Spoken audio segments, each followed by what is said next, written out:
नमस्कार साथियों। आज हम लोग आप तत्वों के आवर्ती वर्गीकरण में मेंडलीफ जी के बारे में पढ़ेंगे। ठीक है, मेंडलीफ साहब ने भी अपने हिसाब से तत्वों का वर्गीकरण किया, जिसे हम लोग मेंडलीफ की आवर्त सारणी भी कहते हैं, है ना। क्या कहते हैं?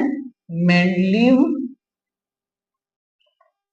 की आवर्त सारणी, आवर्त सारणी के बारे में। ठीक है, मेंडलीफ की आवर्त सारणी के बारे में। ठीक है, देखिए, जब मेंडलीफ साहब ने तत्वों को बांटना, क्लासिफिकेशन किया, एक सारणी में सजाना शुरू किया, तो उनके टाइम तक कुल लगभग 63 तत्व की खोज हो चुकी थी।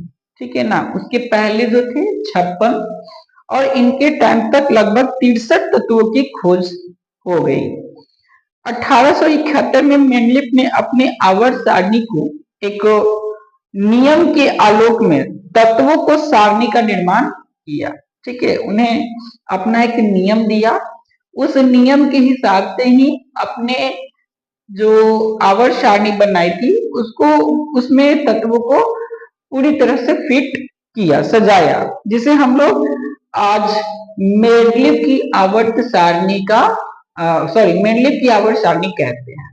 और आज जो हम लोग पढ़ते हैं ना मॉडर्न पीरियोडिक टेबल, वो कहीं ना कहीं, ठीक है ना, जो मोस्टली साहब ने बनाया है, जो हम लोग आज मॉडर्न पीरियोडिक टेबल पढ़ते हैं, वह भी मेंडलीफ की आवर्त सारणी से ही प्रेरित है। ठीक है ना। तो मेंडलीफ की आवर्त सारणी के बारे में समझते हैं। मेंडलीफ की आवर्त सारणी की कुछ विशेषताएं भी थी। ठीक है ना। मेंडलीफ की आवर्त सारणी की विशेषता, मेंडलीफ की आवर्त सारणी की विशेषताएं, है ना। क्या है? मेंडलीफ की आवर्त सारणी की विशेषताएं, अर्थात कि मेंडलीफ ने जो अपना आवर्त सारणी बनाया, वो किस आधार पे बनाया, कहां तक सुटेबल था, ठीक है ना, उसके बारे में। तो पहला नंबर कि मेंडलीफ ने आवर्त सारणी को वर्ग और उपवर्ग के रूप में बांटा। ठीक है ना। मेंडलीफ ने क्या किया कि वर्ग बनाया, उसमें भी वर्ग में भी उपवर्ग बनाया था। ठीक है ना। कहे कि आवर्त सारणी की उदग्र यानी कि जो खड़ी स्तंभ होती है, ठीक है, उसे वर्ग कहते हैं। ठीक है। और जिसे कि रोमन अंक के द्वारा, जैसे हम लोग II 1 2 के लिए लिखते हैं ना, तो वो रोमन अंक के द्वारा इसको दर्शाया गया, प्रदर्शित किया गया। और प्रत्येक वर्ग में, ठीक है ना, जिस प्रकार से मान लीजिए कि ये 1 वाला है, तो इसमें भी दो बनाया, एक तो A बनाया और एक B, तो दो उपवर्ग भी दिए, है ना, A और B, दो उपवर्ग दिए। ठीक है। परंतु वर्ग 8 में, जो 8वां वाला वर्ग था, लास्ट वाला जो इनका वर्ग था, उसमें इन्होंने कुल 3 उपवर्ग बना दिए। कितने? 3 उपवर्ग, यानी कि 3 तत्वों को एक ही साथ, है ना, 3 तत्वों को एक साथ एक क्षैतिज कतार में रखा। ये हो गया।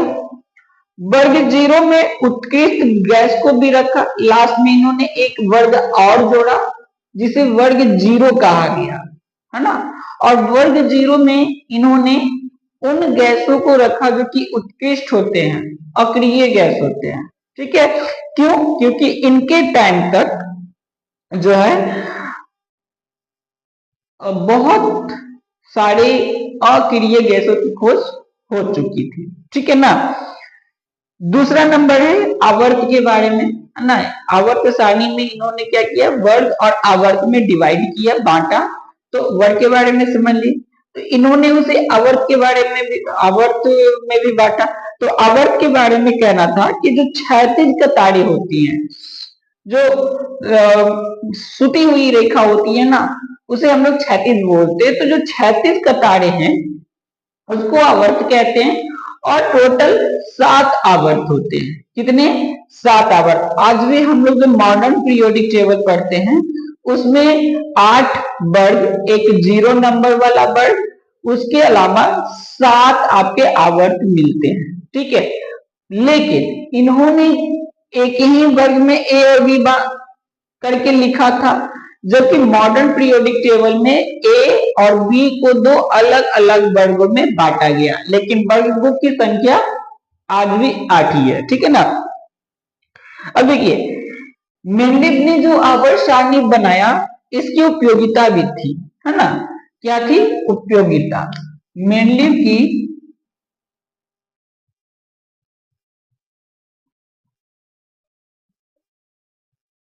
आवर्त सारणी की उपयोगिता। उपयोगिता क्या क्या इसकी उपयोगिता थी उसके बारे में समझिएगा। ठीक है, तो सबसे पहला इसमें कहा गया है कि नियमित अध्ययन में सुविधा। जब मॉडर्न मेंडलीव की पीरियोडिक टेबल ने, मेंडलीव साहब ने जो पीरियोडिक टेबल बनाया, इसमें सबसे बड़ी बात तो यह हुई कि किसी भी तत्व या किसी भी वर्ग को हम लोग नियमित ढंग से, है ना, नियमित ढंग से उसका अध्ययन कर सकते थे। इसमें सुविधा मिला। ठीक है ना। अगर किसी एक वर्ग के तत्वों के बारे में जानना होता तो मेंडलीव साहब ने इस ढंग से उसको सजाया था कि अगर उस वर्ग के किसी एक तत्व का आपको गुण या उसके जो भी आचरण थे तत्वों के, अगर वो ज्ञात हो जाता तो लगभग लगभग जितने भी उस वर्ग में तत्व होते हैं सभी एक समान होते हैं। तो इससे क्या हुआ कि तत्वों के गुणों का अध्ययन करना काफी आसान हुआ। ये पहला नंबर। दूसरा, नए तत्वों का पूर्वानुमान। मेंडलीव साहब ने जब अपना पीरियोडिक टेबल बनाया था तो उस टाइम में उन्होंने काफी खाली स्थान भी छोड़े थे। यह मानकर चले थे वो कि आने वाले टाइम में, है ना, आने वाले टाइम में और भी तत्वों की खोज होगी जो उन जगहों पे फुलफिल किया जा सकता है जो उन्होंने खाली छोड़ा था। ठीक है ना, खाली छोड़ा था। तो ये हो गया तीसरा नंबर। परमाणु द्रव्यमान में सुधार।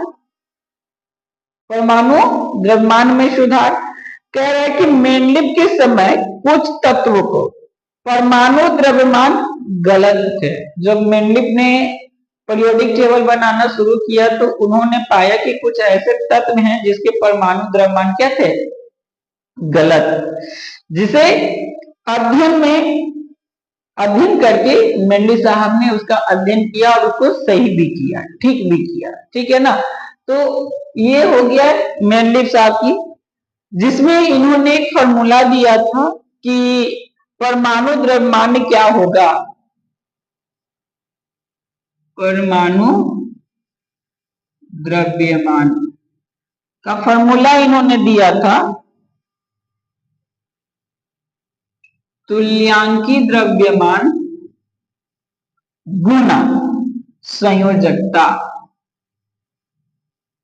संयोजकता, ये इन्होंने फॉर्मूला दिया था। ठीक है ना। अर्थात किसी भी तत्व का परमाणु द्रव्यमान जब निकाल रहे होते हैं तो तुलनात्मक द्रव्यमान होता है उसको उसकी संयोजकता से जब गुना कर देते हैं ना तो उस तत्व का परमाणु द्रव्यमान आ जाता था। ये मेंडलीव साहब ने अपने तरफ से फॉर्मूला दिया था। ये तीसरा नंबर था। चौथा नंबर कि तत्वों का संयोजकता। चौथा नंबर में टॉपिक क्या? तत्वों का संयोजकता। तो आवर्त सारणी के किसी वर्ग विशेष के सभी तत्वों के संयोजकता एक ही होती थी।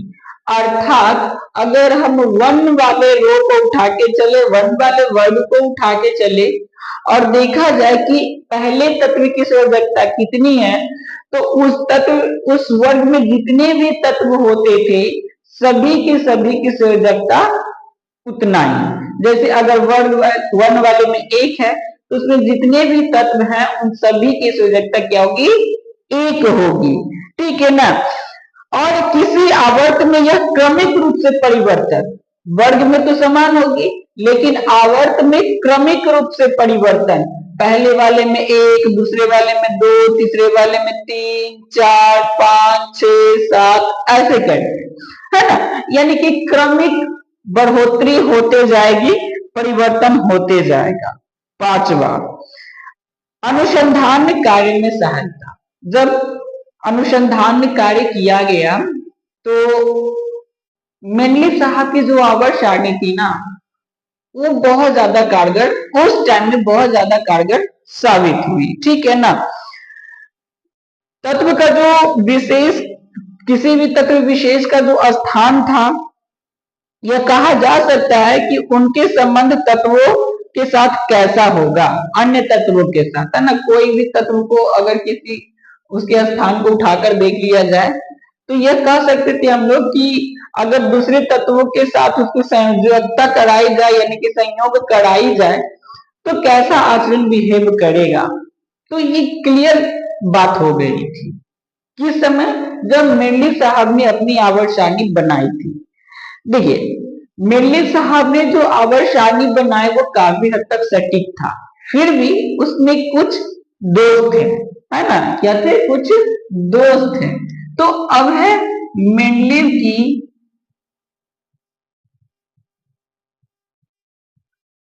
आवर्त सारणी के दोष, है ना। यानी इसमें कुछ खामियां भी थी। अब वो क्या खामियां थी, तो पहला नंबर तो खामियां यह थी कि हाइड्रोजन का स्थान, पहला नंबर क्या था, हाइड्रोजन का स्थान, है ना।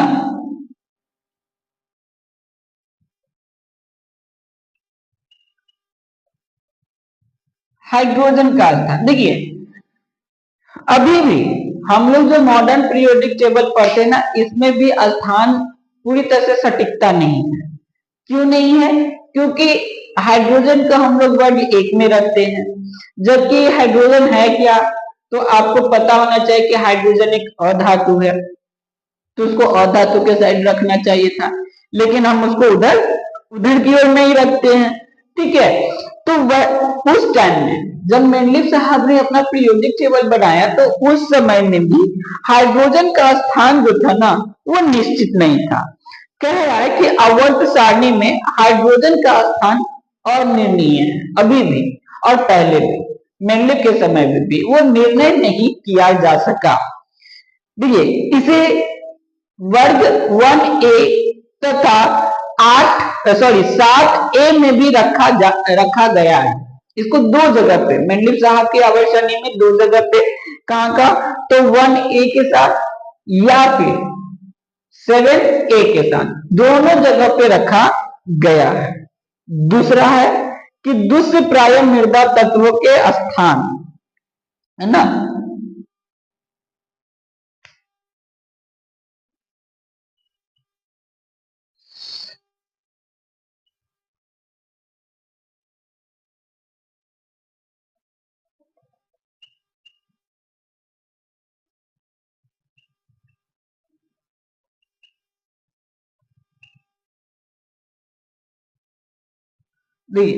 दूसरे प्राय मृदा तत्व का स्थान, कह रहा है कि यह दो श्रेणी है, जो एक आपका लैंथेनाइट्स है और एक एक्टिनाइट्स, है ना। आप जब मॉडर्न पीरियोडिक टेबल देखते होंगे तो नीचे में दो कतारें दिखती हैं, वह वर्ग 6 और आवर्त 6 और आवर्त 7 का तत्व है। ठीक है ना, वर्ग 6 और आवर्त 7 का तत्व है। ठीक है। तो वो जो श्रेणियां आप जो दिखते हैं, वो जो तत्व हैं वो दूसरे प्राय मृदा तत्व है, मतलब बहुत रेयर अर्थ मेटल जिसको हम लोग कह सकते हैं, है ना, रेयर अर्थ मेटल है वो। तो रेयर अर्थ मेटल होने के कारण, रेयर अर्थ मेटल होने के कारण, ठीक है ना, इसे आवर्त सारणी में परमाणु द्रव्यमान के क्रम में रखने पर असंगत, अगर इसे हम लोग परमाणु द्रव्यमान के क्रम में रखते हैं तो पीरियोडिक टेबल जो था वो असंगत प्रतीत होता था या असंगत हो गया था, ठीक है ना। तो अतः इसे आवर्त सारणी के नीचे में दो अलग सी कतारें बना करके रख दी गई, ठीक है ना। मेंडल साहब का ये थोड़ा सा उन्होंने क्या किया था ना कि अपने पीरियोडिक टेबल के अंदर ही इसको सजाने की कोशिश की थी, जो गलत हुई थी। बाद में उन्होंने फिर उसे अलग भी कर दिया था। आप जब मेंडल साहब की आवर्त सारणी को देखेंगे तो उसमें आप देखेंगे कि दो नीचे कतारें बनाई हुई है, ठीक है ना। ये तो दूसरा। तीसरा नंबर है कि तत्वों के असंगत युग्म, ठीक है ना। क्या है तीसरा में? तत्वों के असंगत युग्म, है ना, तत्वों के असंगत युग्म। कह रहा है कि मेंडल की आवर्त सारणी में कुछ ऐसे भी तत्व थे या तत्वों के ऐसे युग्म बनाए गए थे जिनके गुण असमान थे, फिर भी उन्हें एक ही साथ रखा गया था ना। गुण अलग अलग होने के बावजूद भी उन तत्वों को एक साथ रखा गया। कुछ ऐसे जोड़े, कुछ ऐसे युग्म भी मेंडल साहब ने बनाए थे, तो ये भी इनका दोष था। चौथा नंबर है, चौथा नंबर में कि देखिए चौथा नंबर में क्या था कि जो असमान तत्व थे उन्हें एक साथ और जो समान तत्व थे उन्हें अलग अलग रखा जाना, ये भी इनकी गलती थी, ठीक है ना। इनके पीरियोडिक टेबल में दोष थे। तो लिखा कि आवर्त सारणी में समान गुण वाले तत्वों को अलग अलग तथा असमान गुण वाले तत्वों को एक साथ रखा गया, है ना, रखा गया, जिसकी वजह से इनकी जो आवर्त सारणी थी वह खुद के नियम पे ही पालन नहीं कर रही थी, इस वजह से भी गलती हुआ। पचमा है समस्थानिकों का स्थान, ठीक है ना। पचमा में क्या है? समस्थानिक का स्थान, समस्थानिकों का स्थान। देखिए आवर्त सारणी में समस्थानिकों को जो स्थान था ना वो निश्चित नहीं किया गया। समस्थानिक का मतलब क्या होता है कि समान स्थान वाले, तो उसका कोई स्थान फिक्स नहीं किया गया, निश्चित नहीं किया गया कि किस जगह पे उस तत्व को रखा जा सकता है। तो इस वजह से भी मेंडल की आवर्त सारणी दोष में गिनती होती है। इसके अलावा जो छठा नंबर था, ठीक है ना, छठा नंबर में जो है वो है आपके आठवें जो वर्ग थे ना, मैंने पहले भी बोला था कि आठवें वर्ग में तीन तीन तत्व को रख दिया गया था। तीन तीन तत्वों को, तीन तीन को रखना, ठीक है ना, रखना। क्या करना? तीन तीन तत्व को, आठवें वाले में कितने? तीन तीन तत्व को एक साथ रखना, ये भी इनकी गलती ही थी, ठीक है ना। जो कि पीरियोडिक टेबल की जो रूल्स थे ना उसे फॉलो नहीं कर रहे थे, ठीक है। तो ये आपके मेंडल की आवर्त सारणी के बारे में था, ठीक है। अब इसके बाद जो हम लोग को पढ़ना है वो मोसले साहब के बारे में पढ़ना है, ठीक है ना। मोसले साहब जो इनके बाद आए थे, उन्होंने अपने तरह से पीरियोडिक टेबल दिया, बनाया, और जो आज हम लोग मॉडर्न पीरियोडिक टेबल पढ़ते हैं वो मोसले साहब का ही बनाया हुआ है और काफी ज्यादा उसमें सटीकता है, ठीक है ना। उसमें भी कुछ दोष कुछ है, उसके बारे में भी हम लोग पढ़ेंगे। तो आज जो हम लोग केवल किस पे, मेंडल पे चर्चा किए हैं। जो नेक्स्ट वीडियो होगी उसमें हम लोग मोसले के बारे में भी चर्चा करेंगे। Thank you.